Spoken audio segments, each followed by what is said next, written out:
Many of the scariest people in history are those that most people have never heard about. They may be infamous in their local area, or the passage of time has made their stories almost completely unheard of. Number 10. Joe Ball is an infamous name in the town of Elmendorf, Texas. But outside of the small town, the story of this creepy individual is less well known. Ball was responsible for taking the lives of 2 women in the 1930s. Since his crimes were discovered, his legend has grown, and rumors of more victims have spread. The true story of what actually happened in the small Texas town may have been lost to history. The Ball family helped to found Elmendorf, which lies just outside San Antonio. Joe Ball's father and brother were prominent members of the community, setting up businesses and going into politics. Joe didn't follow in the family's footsteps. During the Prohibition era, he smuggled alcohol and earned enough money to set up his own bar when Prohibition ended. The Sociable Inn was a seemingly popular and successful business. One of the main attractions was a pool that sat behind the building. Rather than a place to swim, this was actually the home of 5 alligators, which Ball had captured and kept as pets. On Saturday nights, he would charge people to watch him feed them. Ball could be an angry and aggressive man, but he didn't have any problems with charming women. He started relationships with many of the women who worked as waitresses at the bar. One of these was Minnie Goddard. The two had a good relationship until she suddenly disappeared in the summer of 1937. Ball claimed that she was pregnant with another man's baby and had left town, leaving all of her belongings behind. With Minnie out of the picture, he was free to marry another woman, Dolores Goodwin. He then revealed the truth. He had taken Minnie's life on the beach. Dolores told another waitress, Hazel Shatsy, about the confession. She stayed with him for a short period, but then Dolores also disappeared, and not long after, Hazel vanished. Minnie, Dolores, and Hazel weren't the only women connected to the bar that had disappeared. But this was during the Depression period, and it wasn't uncommon for people to come in and out of town without any notice. Even so, some began to grow suspicious of Joe Ball. In September of 1938, an elderly man went to the police about a barrel that had been left behind a barn. The barrel smelled like something was rotting inside. When the police arrived, there was no sign of the barrel, but the barn owner, Joe Ball's sister, confirmed that it had been there. The police went to visit Ball and told him they were bringing him in for questioning. They allowed him to go back to close up his bar, and Ball took the opportunity to take his own life before he could be brought in. It was a shock to everyone. The police found some evidence of a brutal attack at the bar, but there were no signs about what had happened to any of the women. That was until Ball's own handyman came forward. Clifton Wheeler confessed to helping Ball hide the bodies of Minnie and Hazel. He claimed Ball had threatened him, and he tried to refuse. He led the police to Minnie's body, buried on the beach, and Hazel's, buried near the San Antonio River. The question of Dolores' fate remained until she showed up in San Diego. She was alive and well and now living with her sister. Other women who'd allegedly gone missing also showed up. The authorities only found evidence for the attacks on Minnie and Hazel, but that didn't stop rumors spreading about other potential victims. Number 9. In 1863, the people of Colorado faced an unseen threat unlike anything they'd ever experienced before. A criminal was lurking in the shadows, taking the lives of unsuspecting settlers who'd traveled west after the territory became part of the United States. He was given the nickname the Axeman of Colorado. His real name was Felipe Espinosa. The Espinosas had lived in the region when it was still part of Mexico. After the Mexican-American War, their small farmstead became part of the U.S. Mexicans who were already living in these territories were allowed to remain, but new English-speaking settlers started to move into the area, creating a great deal of tension. In 1858, the family moved to San Luis County and made a home for themselves in a small community of farmhouses. Felipe Espinosa was 31 years old at the time and worked as a bricklayer. His younger brother Vivian was a farmer, but both would soon start a life of crime. They held up wagons and committed other acts of banditry. Felipe had always had a violent temper, lashing out at neighbors and others in the community. It wasn't surprising that simply amateur banditry became most disturbing. During one attack, the Espinosa brothers tied a wagon driver to the underside of his wagon and sent the horse on its way. The driver survived the attack but was badly wounded. He reported the two scary men to the local authorities. Cavalrymen from Fort Garland went to apprehend the two brothers. It resulted in a firefight in which the marshal, lieutenant, and corporal were all wounded, but the criminals managed to escape. The Espinosa farmhouse was burned down, and their property was confiscated. While Felipe and Vivian were on the run from authorities, their family was destitute.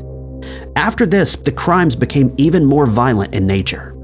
Some historians believe that this switch was in retaliation to what had happened to their family.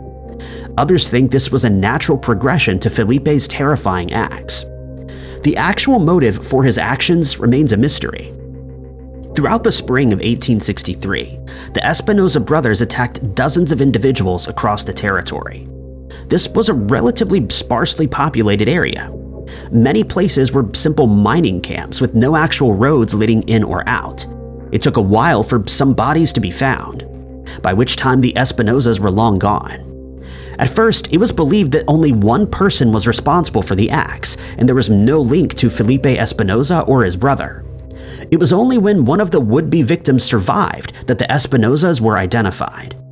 A posse was put together to bring an end to the reign of terror. They managed to track the brothers down to their campsite. Vivian Espinosa was struck by a bullet and lost his life, but Felipe once again managed to escape. He left behind a diary where he claimed to have taken the lives of 32 people. Over the summer months, things remained quiet. Espinosa managed to sneak back to his family home multiple times and even recruited his nephew to join him on his crime spree. But there were no more victims. This changed as the summer came to an end. A new wave of attacks began. Once again, the authorities had no idea where Espinosa was, and it seemed impossible to stop the violence. Around October of 1863, the tracker, Tom Tobin, was hired to find Espinosa and bring him to justice. Tobin wanted to work alone, but the authorities insisted he have a cavalry escort with him. It took just 3 days for Tobin to find the Espinosa campsite. Another brief firefight broke out, but this time the criminals wouldn't survive. Both Felipe and his nephew lost their lives. Their heads were brought back to Fort Garland and put on display. Number 8. Eadric Streona isn't a name that most people have heard today, but medieval chroniclers remembered him as one of the most treacherous people in England, whose actions may have changed the course of history. Eadric was born in 975 to a wealthy family in the Midlands. While the family had money, they didn't have any titles or official power. But Eadric was an ambitious young man. He was made a thane to the Bishop of Worcester and began to work his way up the social ladder. There were a lot of opportunities for young Eadric, and in 1005, one of these presented itself. A man named Elfel was the alderman or Earl of York and appeared to pose a serious threat to King Ethelred. Eadric took Elfelm's life and was likely present when the man's 2 sons were blinded. The crime earned Eadric the king's favor. He was soon given the title of alderman himself and became an important advisor to the king. History would give Ethelred the nickname the Unready, which translates to the poorly advised. Whether Eadric was the reason for this nickname isn't recorded, but chroniclers would not praise Eadric's work. Ethelred had the armies needed to protect his borders from Vikings, but Eadric advised him to continue paying Danegeld, essentially a bribe to keep the raiders away. Another important role Eadric performed was confiscating land for non-payment of tax and selling it back at a profit. This not only earned him the name of Streona, meaning grabber, but may also be why he was remembered so harshly. Some of the people he took land from were the very people keeping the chronicles. Eadric seemed to remain loyal to the Ethelred throughout the king's life. That same loyalty wouldn't be given to the king's son, Edmund. After Ethelred passed away, Edmund took the crown, but had to fight for control against Dane Canute. Canute's father had briefly ruled England for 5 weeks when the Danegeld wasn't enough to keep him away. Eadric had helped to punish the nobles who sided with the Danish king, but now he was the one who was switching alliances. He supported Canute's efforts, even though he was still married to the king's sister and had taken the life of Canute's father-in-law. Eadric went into battle on Canute's side, but things didn't seem to go his way at first. In the Battle of Sherstone, the Anglo-Saxon forces had the advantage, but on the second day, Eadric attacked a soldier who resembled Edmund. He lifted the man's head aloft and told the English that their king had been slain. This caused confusion and panic. Edmund quickly revealed he was still alive, but the momentum had been lost. The battle ended in a draw. Eadric then claimed to switch sides and swore loyalty to his brother-in-law again. For some reason, Edmund accepted this, and his aid in the next battle against Canute. Eadric had his own forces, and the numbers were needed. When the two sides faced one another again, the English now far outnumbered the Danes. But Eadric withdrew his forces, taking that advantage away and giving Canute the victory. By the end of 1016, peace had been made. Both Canute and Edmund would be kings of separate parts of England, and each would be their other's heir. Edmund passed away not long after. Officially, this was of natural causes, but some claimed it was the work of Eadric. Eadric himself wouldn't live much longer. The exact circumstances of his passing are unclear, as there are conflicting stories, but according to some, he was unhappy with Canute. He didn't feel as if he'd gotten rewarded for his work. On Christmas Day of 1017, he told Canute that he had betrayed Edmund and taken the king's life for him. Canute expected he would be the next person Eadric betrayed, and either had someone take his life or dealt the penalty for treason himself. Number 7.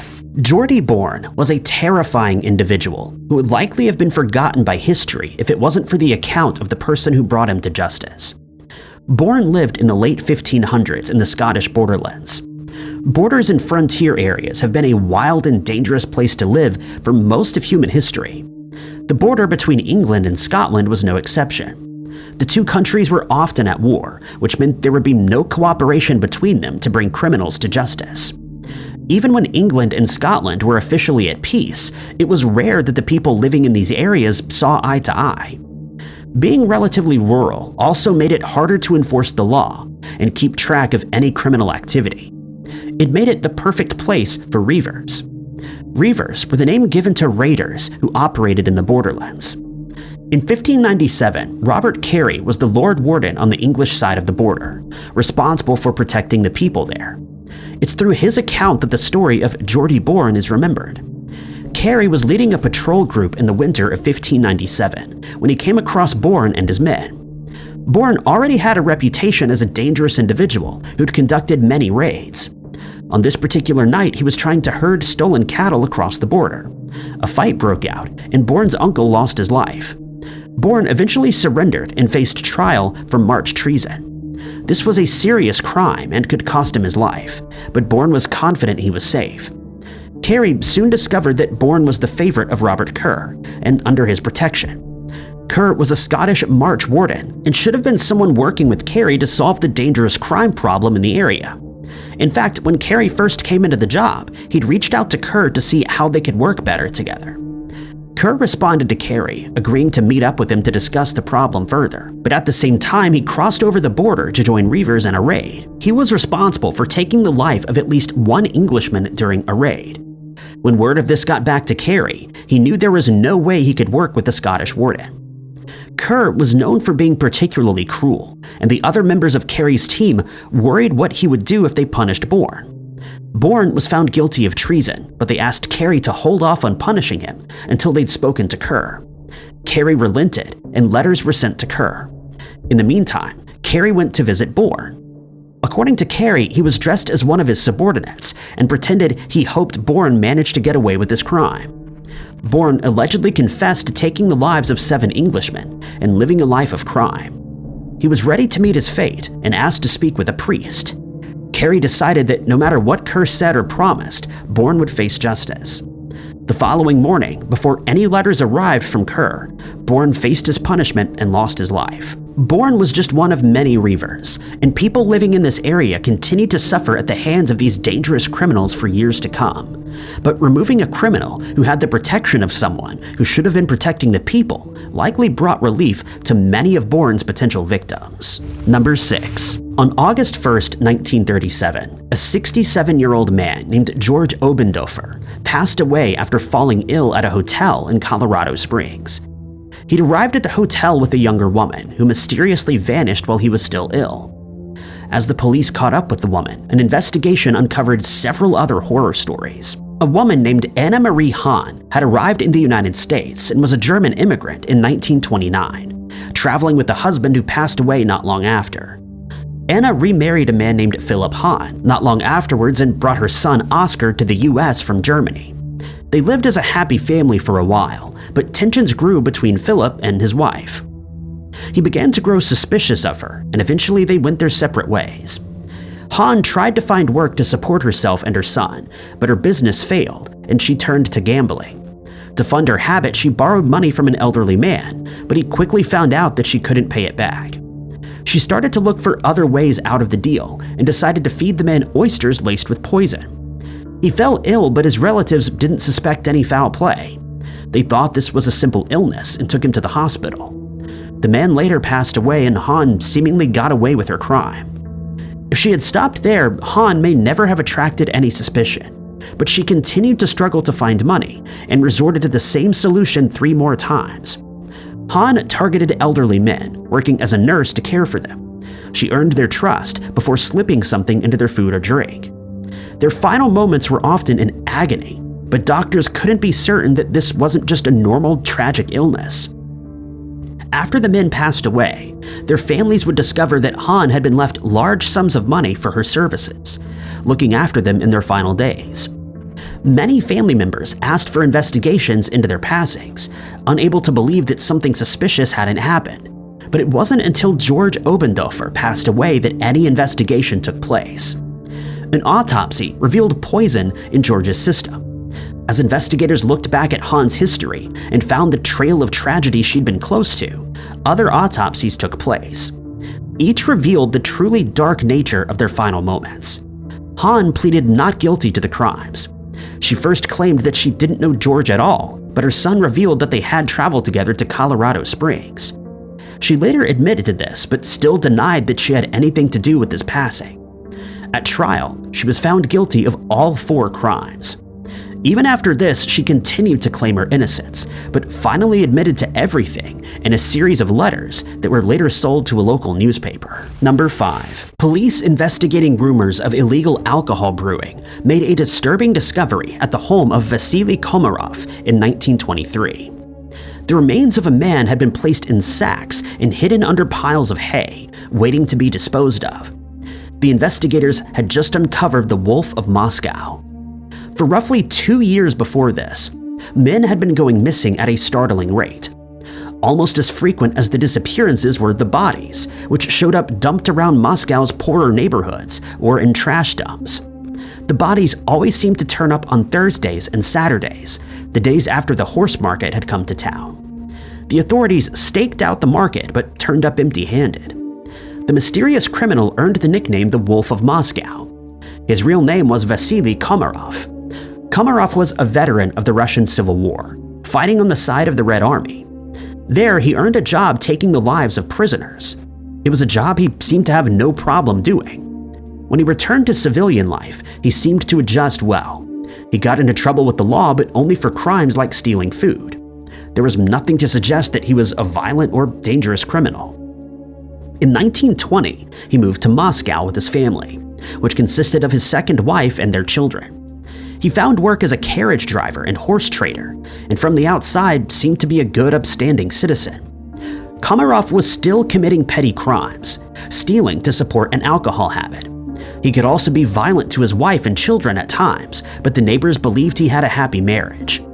In February of 1921, something changed for Komarov. It's unclear why he switched to more violent crimes, but the motive for these crimes remained the same. He needed money. Komarov's first victim was a man named Igor. Igor and his family were rebuilding their lives after the Civil War, and he'd traveled to the market to purchase a horse.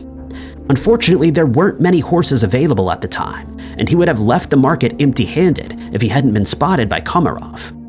Komarov claimed to have a horse at his stable, and lured the unsuspecting Igor to his home. There, he struck Igor with a blunt object and claimed his life. After the first victim, Komarov didn't stop. Over the next 2 years, he would claim the lives of over 30 men. At some point during that time, his wife discovered his scheme. At first, she was shocked and disgusted, but then agreed to join in on the plot. After each victim lost their life, the couple would remove all the belongings that could be sold and dump the bodies in poor neighborhoods or the Moscow River. traders at the horse market had noticed Komarov coming up without anything to sell and thought it was strange, but there was nothing else about him that struck them as odd. He managed to slip under the radar until he started illegally selling alcohol. News of this new venture reached the police, and it was this that they were investigating when they searched Komarov's home in early 1923. The bodies of 6 victims were uncovered at the scene. He would later confess to other crimes, but admitted he didn't actually know the names of any of his victims. Number 4. Titus Oates was a 17th century criminal whose disturbing schemes claimed the lives of at least 22 people, and possibly many more. But Oates wasn't a serial killer in the traditional sense. Instead, his crime was to stir up a frenzy with a fictitious plot and let his victims be tried for crimes that never happened. Oates was born in England in 1649 and came of age during the early reign of King Charles II. At the time, there was a culture of fear in the country. The cause for concern was Catholicism. It was over 100 years ago that Henry VIII made the country Protestant, and it's mostly remained that way since. But during the reign of Elizabeth I, there had been plots to take her life and put the Catholic Mary Queen of Scots on the throne. Those had failed, and Elizabeth's successor had been Protestant. Persecution of Catholics had continued, and they made up a very small percentage of the population by the time Charles II took the throne. Charles had tried to dial back the persecution slightly, and was on reasonable terms with Catholic France. His brother and heir was also Catholic. Even though there was no actual threat from so-called Popists, many in England thought it was only a matter of time before something like a second gunpowder plot took place. It was in this atmosphere that Oates started his schemes. Up until his mid-20s, Oates hadn't seen much success. He had dropped out of university, but lied about having a degree to get a job at a church. He then lied about the headmaster of a school he wanted to work at, hoping he would be installed in the man's place. When his lies were found out, he was chased out of the region. He spent time in Europe, where he claimed to convert to Catholicism and studied at various Catholic schools there. Twice he was kicked out of these schools due to blasphemy and a lack of ability. Historians believe this experience may have inspired his later plot, but it may simply have been Oates taking advantage of fears that were already there. He returned to England and began to share stories with others who believed in Catholic conspiracies. Oates claimed that there wasn't just a plot to take the life of King Charles, but multiple attempts had already been made. One story stated that a plotter had tried to fire silver bullets at the king, but the weapon had jammed and the plot failed. Others involved the powder being too wet to use, or other coincidences that stopped the plot without it actually being discovered. Oates claimed that the king was in danger, and it was only down to luck that he was still alive. The difference between Oates's plot and other stories that were being told was the level of detail. Oates had a good memory and was able to recall names and information from his time studying in Europe and as a Catholic. He knew information about where people had been at certain times. There was enough detail that could be verified to make the schemes seem believable. Remarkably, his stories were believed. Dozens of people were investigated, with many being imprisoned on only the smallest pieces of evidence. Some passed away in prison. Others lost their lives as punishment for crimes that didn't happen. The general public believed in the Popish plot and started to hold parades where the effigies of the Pope were burned. All the while, Oates was receiving more praise and prestige. He gathered considerable wealth for his stories, which may have been his main motive. Eventually, the judges started to grow suspicious of Oates's lies. More and more people were found innocent of the crimes, and the frenzy gradually faded away. Oates himself was imprisoned for perjury, and in 1705 he passed away in obscurity. Number 3. Katerina of Komarov was an early 16th century noblewoman from Bohemia. Her main claim to fame was just how cruel she could really be. Even at a young age, Katerina was known for having a dark streak. She was awful to the maids who served her, and many wouldn't stay in her service for very long. As a young woman, she started an affair with a local blacksmith. Her parents didn't approve of this and encouraged him to marry someone else, and this enraged Katerina so much that she attempted to run him over with her horse. But most of the stories of Katerina's dark and terrifying ways came after she was married. Katerina came from an aristocratic family, but not one that was particularly high-ranking. Her parents wanted her to marry well and managed to find a suitable suitor in Jan Bakin. He came from a much more important family and ruled over a castle in a small market town called Karlstedt. Katerina moved to her husband's private estate. Jan was away from home often due to work, leaving Katerina in charge of the estate and the many serfs who worked for her. It was while she was away that she acted on her most terrifying whims. There doesn't seem to be any reasoning behind why she chose the victims she did, other than they were of lower standing than her and couldn't fight back. She would physically attack them, wound them with bladed weapons, and was known to rub salt into these wounds. Some would survive and were left with scars from their experiences for the rest of their lives. Many weren't as lucky. Exactly how many people lost their lives in Katerina's reign of terror is unknown. She would later confess to taking the lives of at least 14 people, but her servants believed the number was much higher. Despite the high count, Katerina managed to keep her crimes a secret for years. But around the year 1533, news of the ordeals reached the dean of the Karlstedt chapter. The dean had had many disagreements with Jan, and at first, this would be easy to brush off as another vicious rumor to get the upper hand over Jan. When the dean informed Jan of the crimes, he tried to sue the dean. This started a court case that uncovered the truth of the matter. At first, it seemed to be nothing more than lies. Katerina's serfs and servants described her as a good and kind woman. But then the courts received a witness from Prague, an area out of Katerina's control. He claimed that his brother had once worked for Katerina and had lost his life at her hands. Over time, more witnesses changed their stories, backing up this darker version of events. Katerina had lost her control, and they were now more free to talk about what had happened to them. Katerina would eventually confess to taking the lives of 14 people. As punishment, Katerina was locked up in the tower of Prague Castle. Number 2. Tomas de Torquemada is remembered today as one of the most evil men to have ever lived. Whether that reputation is truly earned has been debated by historians, but he did play a crucial role in the Spanish Inquisition, which claimed thousands of lives. Not much is known about Torquemada's early life. He was born in 1420 in the Kingdom of Castile. His uncle was a celebrated theologian and cardinal, and Torquemada started following in his footsteps at an early age. He entered a local monastery and would go on to become a prior of a monastery in Segovia. It was there that he met Princess Isabella, the future queen. He was her personal confessor, and the two built a strong relationship. When she became queen, he was at her coronation, and he would be one of her most trusted advisors. According to some, it was Torquemada who encouraged Isabella and King Ferdinand to begin the Spanish Inquisition. Iberia had been a mix of cultures and religions for centuries, but the Catholic monarchs had brought an end to that.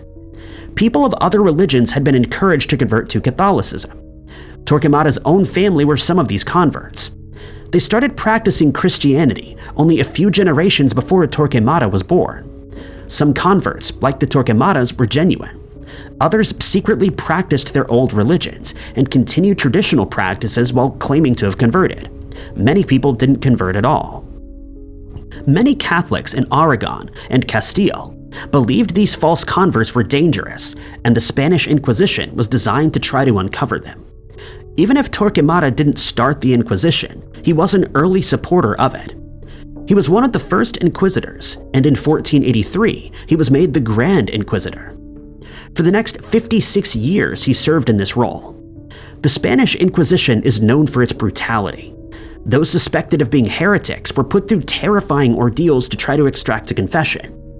After a trial, those who were found guilty would face a so-called act of faith ceremony, losing their lives on pyres. Torquemada wasn't directly involved in all of the proceedings, but as the Grand Inquisitor, he was the person in charge of it all.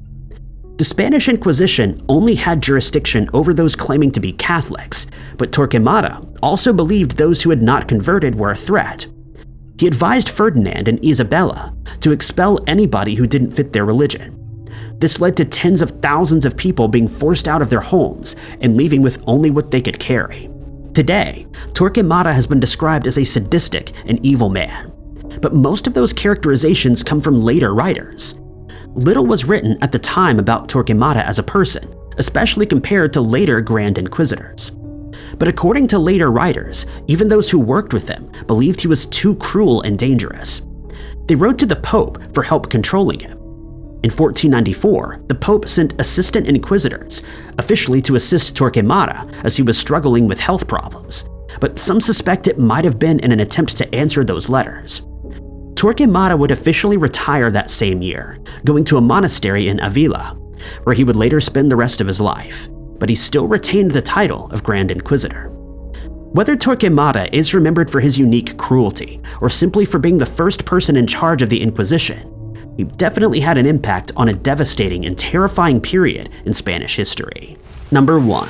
Joseph Stalin is well known for being one of the most evil and terrifying men in history.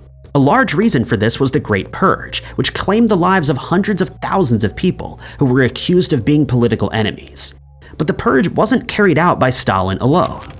One of the people who was instrumental in this wave of terror was a less well-known man named Lev Mekhlis.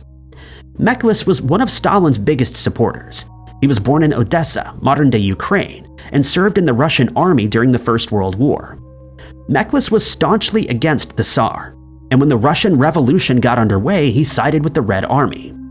Even though Mekhlis had military experience, he found his place doing political and administrative work, and served as Stalin's personal secretary when the soon-to-be leader was still the party secretary. He stood at Stalin's side during party disputes, and supported him as Stalin succeeded Lenin. From 1926 onwards, Mekhlis began the work that would make him one of the most hated men in the country. He was sent to organization after organization to find people who weren't loyal to the party or its leader. This started with the Communist Academy and the Institution of Red Professors. He was officially there to study the art of propaganda, but was quick to help purge out would-be opponents of the collectivization policies. He later moved to Pravda, the Soviet newspaper. There, he also helped eliminate people who didn't follow the party line and rose to become editor. In 1937, he was made head of the political administration of the Red Army, which was where he did the most damage. Mekhlis ran inspections of officers and their men, which led to the purging of tens of thousands of people who didn't meet the standard. Many of these immediately lost their lives, while others were sent to the gulags, where they faced months or years of suffering before succumbing to the terrible conditions. The purge continued even after Germany launched its attack against the Soviet Union, bringing the USSR into the Second World War. Mekhlis was sent from front to front. Officially, he was only there to inspect the units and identify any new victims for the purge, but he would overrule army officers and cause so much confusion that soldiers didn't know who they were actually taking orders from. Others reported that he brought morale down, talking about the harsh punishments that would be inflicted if anybody thought of deserting, or thought of trying to get out of fighting by wounding themselves. The army officers had little hope of stopping him from overruling them. If officers went against him, they risked their own lives, and even when his interference reached the highest officials in the party, Mekhlis wasn't punished. In Crimea, his presence was so damaging to his own forces that it led to the German army overrunning them, even though they had twice the number of soldiers. But each time there was a failure somewhere in the war, Mekhlis was able to place the blame on one of the many army commanders, who would then become the next victim of the purge. Mekhlis was rare in Soviet history, in that he remained in Stalin's favor throughout his life. He managed to avoid becoming another victim of the purge himself, and he passed away in February of 1953 and was given an elaborate funeral. Thank you guys so much for watching. If you liked this video, be sure to hit that like button. Also, don't forget to subscribe and click that notification bell to keep up to date with all of our future uploads. But my name is Ty Knotts, and I'll catch you guys in the next video.